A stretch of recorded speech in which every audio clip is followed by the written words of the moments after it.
Question number 11 है students, for each of the following reactions predict how the value of Kc changes as the temperature is increased. Students आपको कुछ reactions given हैं और उन्होंने mention किया हुआ है कि कौन सा एक्सोथर्मिक है और कौन सा एंडोथर्मिक है वैल्यूज़ के साथ। तो क्वेश्चन नंबर ए डिस्कस करते हैं कि वो रिएक्शन एंडोथर्मिक है। एंडोथर्मिक का मतलब ये है कि जब हम हीट को एज अ सब्सटेंस ट्रीट कर रहे हैं तो हम हीट को यहाँ लिख सकते हैं। तो आपने बताना है कि टेम्परेचर इंक्रीज होगा तो क्या होगा। तो स्टूडेंट्स जब टेम्परेचर इंक्रीज होगा, as increase in temperature will favour the reaction in forward direction while absorbing added heat, यानी कि एज अ सब्सटेंस आपने हीट ऐड कर दी है तो it will move in the forward direction.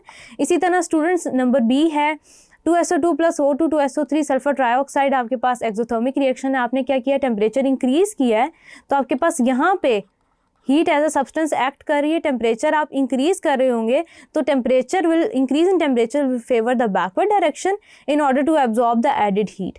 इसी तरह आपके पास जो सी है वो भी एक एंडोथर्मिक रिएक्शन है। It will favour the reaction in forward direction, यानी कि आपने हीट को इधर से एज अ सब्सटेंस ऐड किया है।